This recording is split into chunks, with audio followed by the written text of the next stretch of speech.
Hello दोस्तों, good evening. आज के इस क्लास में बात करने वाले हैं क्लास 10 सब्जेक्टिव टाइप साइंस का क्वेश्चन।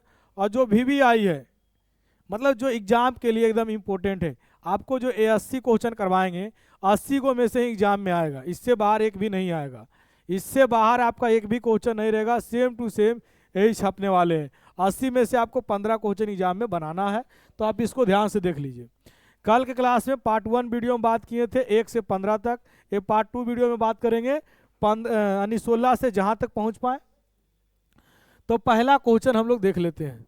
पहला क्वेश्चन कहता है कि उत्तल लेंस को अभिसारी लेंस क्यों कहते हैं। पहला ऑब्जेक्टिव याद हुआ बउआ कि उत्तल लेंस को कौन सा लेंस कहते हैं।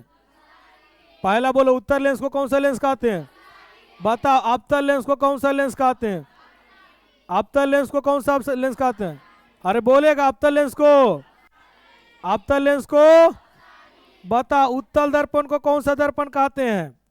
उत्तल दर्पण को, उत्तल दर्पण को अपसारी दर्पण। उत्तल दर्पण को कौन सा दर्पण।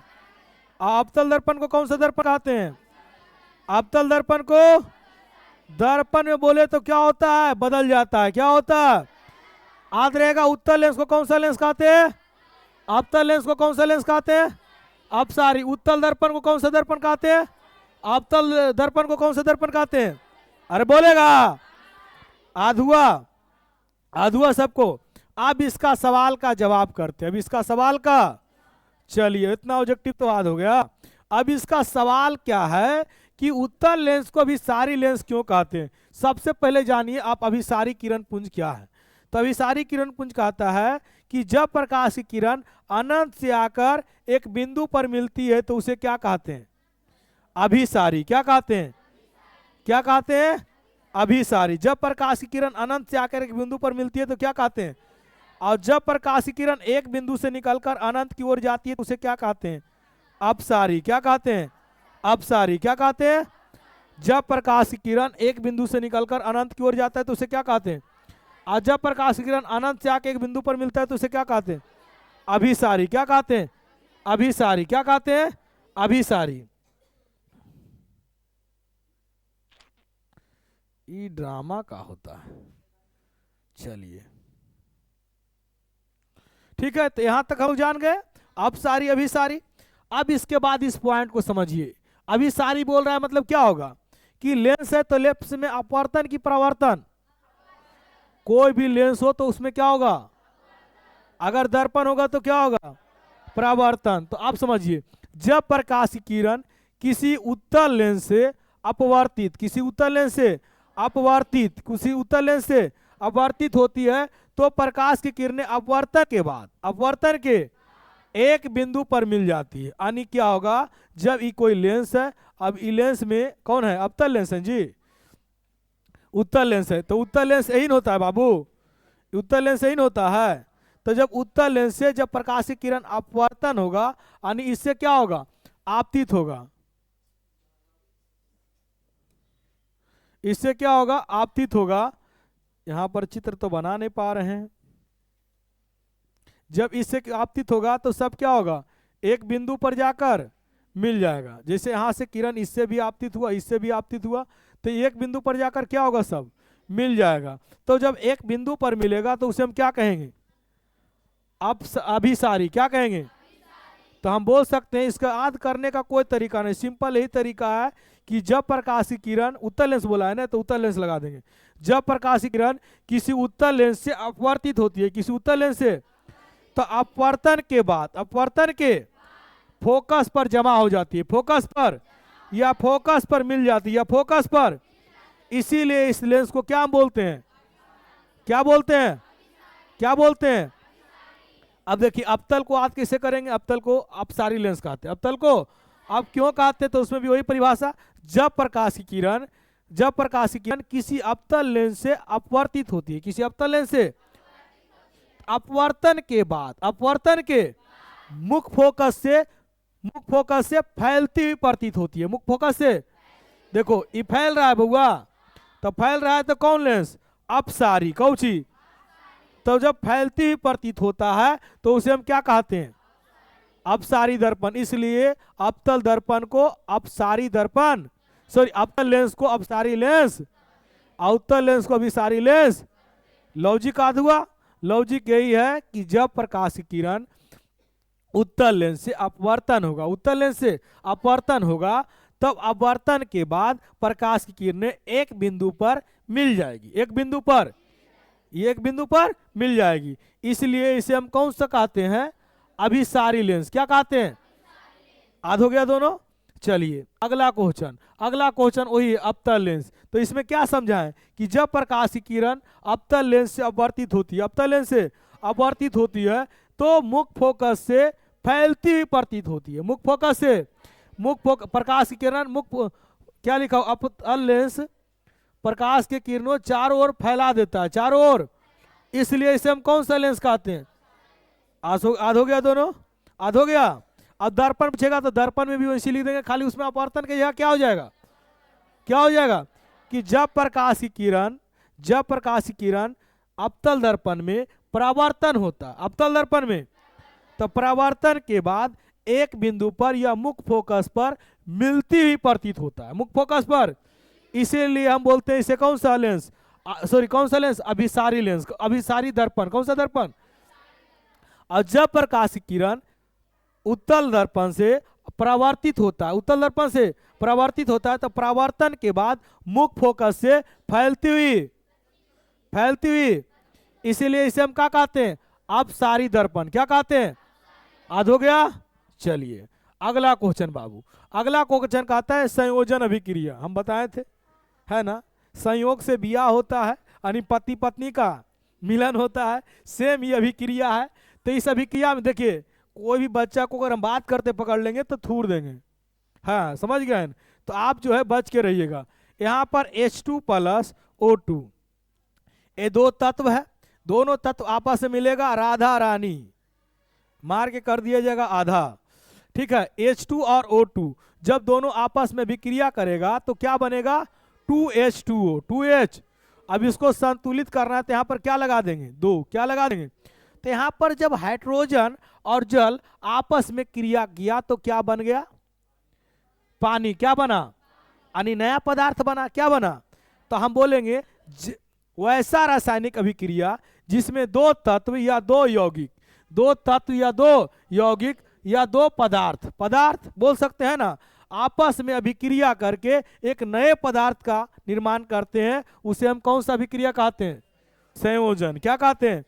जैसे बहुआ पति पत्नी, पति और यानी लड़का लड़की, पहले पहले पति पत्नी का रहा है, पहले लड़का और लड़की, लड़का प्लस लड़की। अब ये दोनों अभिक्रिया किया, अभिक्रिया करने के बाद ही क्या बन गया? पति और पत्नी, है कि नहीं है? पति और पत्नी। पहले ही लड़का लड़की था, लेकिन ब्याह किया, ब्याह के बाद क्या बन गया? इसके फलस्वरूप जो बनेगा उसका नया संतान होगा। अरे नया संतान होगा तो इसका गुण पुराने वाला गुण से क्या होगा? बिल्कुल अलग। क्या होगा? ये हुआ पति पत्नी का संयोजन अभिक्रिया, पति पत्नी का। ये हुआ जल का संयोजन अभिक्रिया। समझ में आया? तो अब समझिए, वैसी रासायनिक अभिक्रिया जिसमें दो या दो से अधिक अभिकारक मिलकर एकल उत्पाद का निर्माण करते, एकल उत्पाद का। और इसका इसमें जोड़ा नहीं हुआ, इसमें ये भी जोड़ना है कि पुराने वाला गुण से बिल्कुल क्या होता है? अलग होता है नए वाला पदार्थ का गुण। उसे हम कौन सा अभिक्रिया कहते हैं? अरे भैया बोलना। जैसे संयोजन अभिक्रिया का उदाहरण चांदी और क्लोरीन, चांदी और दोनों को जो अभिक्रिया कराए तो क्या बन गया? Silver chloride. क्या बन गया? इसमें चांदी और क्लोरीन को आपस में मिला है तब नया पदार्थ बना। तो एक कहलाएगा आपका कौन सा अभिक्रिया? जिसमें दो तत्व मिले, दो यौगिक मिले, वो कौन अभिक्रिया? कौन अभिक्रिया? आधुआ कि वैसा रासायनिक अभिक्रिया जिसमें दो पदार्थ आपस में मिलकर नया पदार्थ का और पुराने पदार्थ के गुण से बिल्कुल, उसे हम क्या बोलते हैं? याद रहेगा? नहीं याद रहेगा? याद रखना। संयोग से पति पत्नी आपस में मिलता है या लड़का लड़की का ब्याह होता है। संयोग मतलब संयोजन, संयोग मतलब लड़की एक लड़का एक दोनों आपस में मिला। अरे मिला तो दोनों का क्या हुआ? संयोजन, क्या हुआ? सिंपल कहानी है यार, आगे बढ़े। चलिए, वियोजन अभिक्रिया, इसमें तलाक होगा। इसमें क्या होगा? यहां पर पति पत्नी का तलाक होगा, पत्नी छोड़ के चल जाए या पति छोड़ के चल जाए, है ना। दोनों में गठबंधन जो है टूट जाएगा, 7 पैरा का वचन खत्म हो जाएगा, समझ गए ना। तो चलिए समझते हैं। कहा तो वैसी रासायनिक अभिक्रिया जिसमें एक अभिकारक टूटकर एक अभिकारक 2 या 2 से अधिक उत्पाद में बदल जाता है, उसे वियोजन अभिक्रिया कहते हैं। उसे वियोजन अभिक्रिया, समझिए यहां पर, जैसे आप समझिए यहां पर दिया हुआ है, यहां अब है जल, क्या है बउआ? जल, 2H2O। अब ये टूटेगा तो क्या बनेगा? H2 बनेगा, और क्या बनेगा? O2। H2 बनेगा और H2 बनेगा और O2। तो यहां पर क्या हुआ? जल जब टूटा तो 2 या 2 से अधिक में टूटा कि नहीं टूटा? ये टूटा 2 ये में, कितना टूटा? कोई कोई तत्व 2 से अधिक में भी टूट सकता है, कोई कोई तत्व 2 से अधिक में भी टूट सकता है। तो हम बोल सकते हैं वैसी रासायनिक अभिक्रिया जिसमें कोई बड़े यौगिक, जिसमें कोई 2 या 2 से अधिक सरल यौगिक में बदल जाता है, 2 या 2 से अधिक सरल यौगिक में, उसे हम कौन सा अभिक्रिया कहते हैं? वियोजन। क्या कहते हैं? जैसे पति और पत्नी है, पति और पत्नी है, अभी दोनों में तलाक हो गया। क्या हो गया?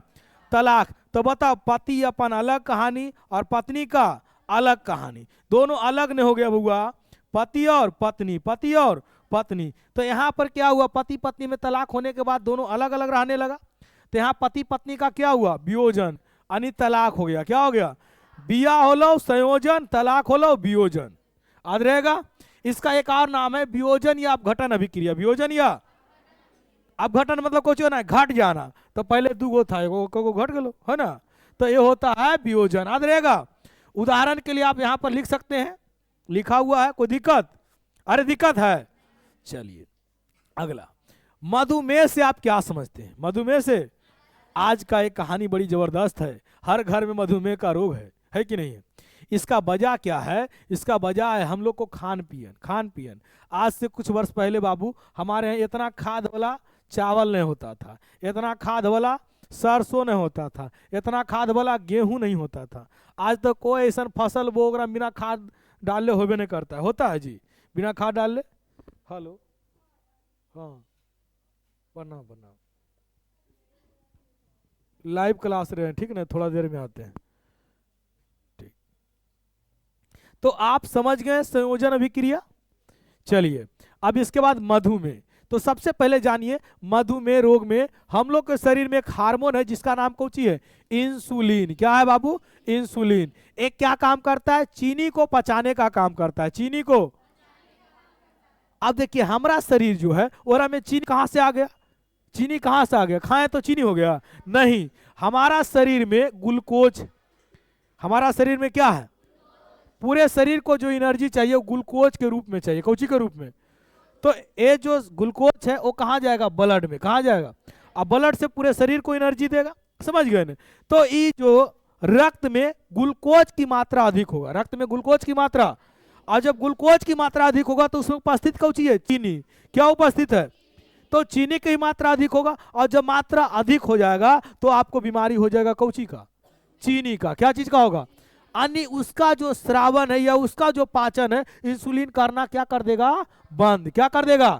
तभी ना आपका शरीर में चीनी की मात्रा बढ़ेगा। तो सेम कहानी होता है। तो इसका परिभाषा पढ़ते हैं। यदि हमारे शरीर में इंसुलिन नामक हार्मोन का उचित मात्रा में नहीं होता, उचित मात्रा में इंसुलिन हार्मोन उचित मात्रा में नहीं होगा तो चीनी का पाचन नहीं होगा, तो मधुमेह नामक रोग हो जाता है। मधुमेह नामक रोग, यानी हम बोल सकते हैं कि इंसुलिन की कमी से कौन सा रोग होता है? इंसुलिन की कमी से कौन सा रोग होता है? मधुमेह। तो कहता ऐसे रोग के रक्त में ग्लूकोज की मात्रा बढ़ जाती है। भी बताया ना कि रक्त में किसकी मात्रा बढ़ गई? ग्लूकोज मतलब कौची? चीनी। क्या होता है? चीनी। कहता है मधुमेह अस्थायी रूप से ठीक नहीं होता। कोई कहेगा हम एकदम क्लियर से मधुमेह खत्म कर देंगे, तो यह संभव है? मधुमेह खत्म हो ही नहीं सकता। क्यों नहीं होगा बुआ? आपका रक्त में घुस गया है, समझ गए ना। तो मधुमेह जो है अस्थायी रूप से ठीक नहीं हो सकता। कोई डॉक्टर आपको बोल रहा है तो उससे एकदम सतर्क रहिए, समझ गए ना। कहीं तू एकदम झोला छापा, जब बीमारी हम पढ़े हैं कि ठीक हो ही नहीं सकता, तो कोई भी अगर जो पढ़े लिखे डॉक्टर होगा वो कहेगा ठीक नहीं होगा, हाँ इसका बीमारी खाइए आप ठीक रहिएगा, लेकिन ठीक ऐसे चावल खा लीजिएगा, मीठा खा लीजिएगा, फिर से आपको शुगर बढ़ जाएगा। शुगर, और शुगर बढ़ता तो एकदम एकदम हाफे लगता है, या बीपी उपी बढ़ जाता, कितना का ये शुगर भी 2-3 प्रकार के होता है। जब आप पढ़िएगा तो आपको पता चलेगा। किसी किसी का पेशाब रुक जाता है, ये बार बार पेशाब होने लगेगा। शुगर का मेन लक्षण ये है, बार बार पेशाब आने लगना। समझ गए ना?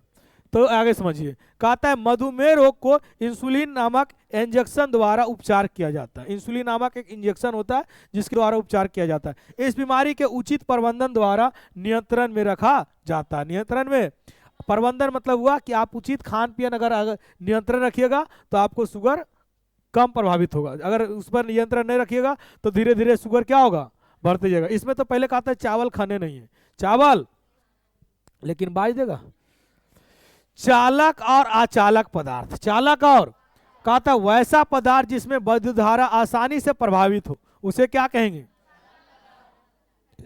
वैसा पदार्थ जिसमें विद्युत धारा आसानी से प्रभाव, उसे क्या कहेंगे?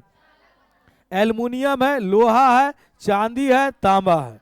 उधर जो भी लड़की बैठल है उसको बोलो इसमें आके बैठेगी 12 क्लास के, बढ़िया बोलो तो। जाओ रे, जाओ कोई, जाओ जयंत बोलो। कहता है समझिए यहाँ पर, जिससे विद्युत धारा का प्रवाह हो, जिससे विद्युत धारा के मतलब जैसे कि अगर समझिए ए जैसे छोड़ दीजिए, नहीं गए तो आप लोग महान हैं। जैसे कि एक छोर ई है, एक छोर ई है ना। आप समझिए यहाँ पर, समझिए अगर इसमें हम विद्युत धारा का प्रवाह किए और यहाँ तक विद्युत धारा प्रवाहित हो गया तो एक क्या कहलाएगा? चालक पदार्थ। क्या कहलाएगा? तो हम बोल सकते हैं वैसा पदार्थ जिससे विद्युत धारा आसानी से प्रभावित होता है उसे क्या कहते हैं? और जिससे विद्युत धारा आसानी से प्रभावित नहीं होगा वो क्या होगा? कुचालक। कुचालक या अचालक? कुचालक या, कोई दिक्कत है? आसानी से प्रवाह नहीं होगा तो हम बोले तो कुचालक।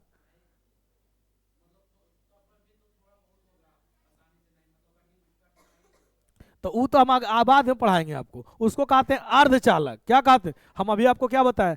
चालक पदार्थ और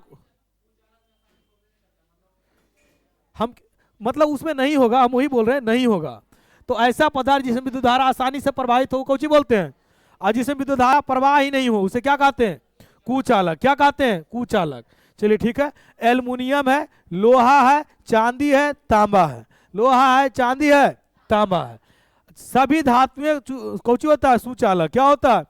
लेकिन कौन ऐसा धातु है जो क्या होता है? कौन ऐसा, सभी धातु में क्या होता है? सुचालक। आपको वो इसमें बताएंगे। अगला अचालक पदार्थ। अचालक वैसा पदार्थ जिससे विद्युत धारा का प्रवाह नहीं होता है उसे क्या बोलते हैं? अचालक पदार्थ। क्या बोलते हैं? जैसे लकड़ी, जैसे और कुछ हो जाएगा मिट्टी, क्या हो जाएगा? और क्या हो जाएगा? चमड़ा। और क्या हो जाएगा? कौन ऐसा धातु है जो विद्युत का कुचालक है? अरे सुचालक है वो। हम बोले सुचालक के बोलना था, गलत बोल दिए। कौन ऐसा धातु है जो विद्युत का सुचालक है? कौन? ग्रेफाइट को कौन कौन देखी है? देखा है? बताओ कहाँ मिलता है? पेंसिल। पेंसिल का नुक जो दिखता है ना काला नियन, वो क्या होता है? ग्रेफाइट। उसको दोनों आज घर जाएंगे प्रैक्टिकल करेंगे, दोनों बगल छील देंगे, दोनों बगल, और छीलने के बाद एक को डाल देंगे अंदर और एक को पकड़ लेंगे। ठीक है? ऐसा करेंगे? क्यों नहीं करेंगे? क्योंकि ये विद्युत का सुचालक है, विद्युत का। आज जब विद्युत का सुचालक है बुआ तो ऐसा करेंगे तो हम ऊपर चल जाएंगे। समझ गए? तो आपको समझ में आ गया? ए हला नहीं, पहला चालक कुचालक समझ में आ गया। एक होता है अर्धचालक। क्या होता है? वैसा पदार्थ जिससे विद्युत धारा का प्रवाह होगा जब उष्मा प्रदान होगा तब, जब हीट होगा। वैसा पदार्थ जिसमें हीट यानी उष्मा देने पर धीरे धीरे विद्युत धारा का प्रवाह हो उसे हम बोलते हैं अर्धचालक। क्या बोलते हैं? अर्धचालक। आध हो गया। चालक, कुचालक, अर्धचालक। अरे बोलना। हाँ, अगला क्वेश्चन कहता है प्रतिवर्ती धारा और दिष्ट धारा में 5 अंतर लिखे। प्रतिवर्ती धारा और दिष्ट धारा में, समझ गए? एक को बोलते हैं इंग्लिश में अल्टरनेटिव करंट, एक को बोलते हैं डायरेक्ट करंट। क्या बोलते हैं? अल्टरनेटिव करंट का हिंदी होता है प्रतिवर्ती धारा, और डायरेक्ट करंट का हिंदी क्या होता है? दिष्ट धारा। क्या होता है? कोई भी बच्चा अगर 12 आवर्स के विद्यार्थी गप करते पकड़ाइएगा, यहाँ पर ला के बेइज्जत करेंगे। आपको पढ़ने का मौका मिला है, पढ़िए। कहता है प्रतिवर्ती धारा जिसको कुछ बोलते हैं एसी करंट, दिष्ट धारा जिसे क्या बोलते हैं? DC current. कहता है कि समझिए प्रतिवर्ती धारा और दिष्ट धारा में अंतर, सिंपल अंतर पहले जानो। प्रतिवर्ती धारा जो होता है वो ज्यादा घातक होता है और दिष्ट धारा जो होता है वो कम घातक होता है। लिखा हुआ है यहाँ पर काफी अधिक घातक, काफी घातक होता है या कम घातक होता है। तो शुरू से इसका चर्चा करते हैं। ग्राफ इसका देखना चाहिएगा। देखिए प्रतिवर्ती धारा का अगर ग्राफ देखेंगे हम लोग,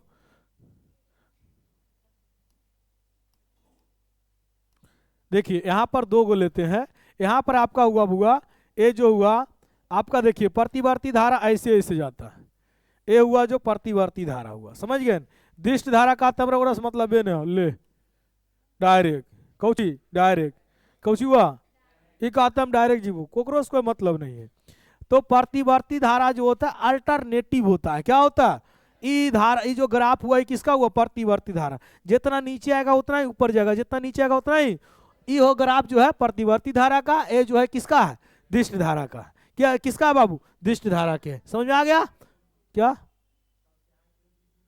सबसे ज्यादा करंट अगर मारेगा बेजोड़ तो डिस्टे मारेगा, समझ गए। लेकिन ये कम घातक होगा। क्या होगा? लेकिन प्रतिवर्ती सटा लिया तो सटेले रह जाएगा। किसमें? इसमें देखिए लिखा हुआ यह कम घातक होता है, समझ गए। ये ज्यादा घातक नहीं होता है। इसमें जो सटता है उसको सटा लेता है, समझ गए। इसमें झटका मारेगा तुमको, इसमें क्या करेगा? चलिए यहां देखिए प्रतिवर्ती धारा, इस धारा का मान और दिशा समय के हला नहीं, इस धारा का मान और दिशा समय के साथ दोनों बदलता है। जैसे अभी आपको बताया होगा कि इसका ग्राफ ऐसे है, क्या है? ऐसे। तो बताइए इसका मान बदल रहा है, अरे मान बदल रहा है और दिशा ही बदल रहा है। पहले कहाँ गया? नीचे, फिर कहाँ गया? फिर कहाँ आया? फिर कहाँ गया? तो ये कह रहा है इसमें धारा का मान और दिशा दोनों क्या होता है? अब बता, इसमें दिष्ट धारा में इसका दिशा बदला, मान बदला, इसमें धारा का मान और दिशा के साथ दोनों नहीं बदलता। दोनों पहला अंतर याद होगा। पहला याद हुआ कि प्रतिवर्ती धारा में मान और दिशा दोनों समय के साथ क्या होता है? बदलता है। लेकिन दिष्ट धारा में मान और दिशा जो है समय के साथ। चलिए दूसरा, इसको आप दूर इलाका तक ले जा सकते हैं प्रतिवर्ती धारा को, समझ गए ना। प्रतिवर्ती धारा को यहां से हम अपना नानी घर ले जा सकते हैं, नानी घर से हम अपना मौसी घर ले जा सकते हैं, मौसी घर से अपना ससुराल ले जा सकते हैं, तो हम कहीं भी ले जा सकते हैं। ये है प्रतिवर्ती धारा। क्या है? प्रतिवर्ती धारा। लेकिन बैटरी वाला को हम अपना रूम में भर यूज कर सकते हैं, और जितना दूरी ले जाएगा उतना ज्यादा बैटरी का खपत होगा, उतना ज्यादा बैटरी का। आज से कुछ वर्ष पहले देखिए आपको मोबाइल में ज्यादा तार का इस्तेमाल किया जाता था कनेक्शन में, लेकिन आज तारे को हटा दिया है। क्यों? क्योंकि तार ज्यादा रहेगा तो बैटरी ज्यादा लो होगा, क्योंकि उसमें डीसी करंट रहता है ना। अरे रहता है कि नहीं रहता? तो डीसी करंट रहता है। तो कहता है इसे दूर इलाके तक भेजा जा सकता है। कौन धारा? प्रतिवर्ती। इसे दूर इलाके तक भेजा। कहता है यह काफी घातक है, यह काफी, यह क्या है? काफी घातक है, यह कम घातक है। कौन है रे? आओ इधर, बैठ इधर आके, इधर आके याद कर। यह कम घातक है। क्या है? कम घातक। कहता है यह चालक के ऊपरी सतह पर प्रवाहित होता है। यह चालक के ऊपरी सतह पर, यह चालक के भीतरी सतह में प्रवाहित होता है। यह चालक के भीतरी सतह में, मतलब चालक मतलब ये क्या हुआ? तार। क्या हुआ? ये क्या हुआ? तो चालक का जो ऊपरी सतह पर प्रवाहित होता है वो कौन है? ये एसी करंट। कौन है? और चालक का जो भीतरी सतह में प्रवाहित होता है वो कौन है? कहता है इसे आसानी से उत्पन्न किया जा सकता है, इसे आसानी से उत्पन्न, डीसी करंट को आसानी से उत्पन्न। तो चलिए इतना लिख लीजिएगा। अरे लिख लेगा। आध हुआ कि नहीं पहले ही बताओ, बताओ आध हुआ? बताओ। अल्टरनेटिव यानी प्रतिवर्ती धारा को समय के साथ दिशा को और मान भी, लेकिन दिष्ट धारा में समय के साथ दिशा और मान। प्रतिवर्ती धारा को दूर तक, लेकिन दिष्ट धारा को दूर तक। प्रतिवर्ती धारा घातक होता है, बहुत घातक, बहुत। दिष्ट धारा कम। प्रतिवर्ती धारा को उत्पन्न आसानी से कर सकते हैं, लेकिन दिष्ट धारा को आसानी से उत्पन्न। चलिए याद हो गया? कोई दिक्कत? चलिए अगला क्वेश्चन, जाइलम और फ्लोएम में अंतर लिखे। जाइलम और, ये जो है उत्तक है। क्या है?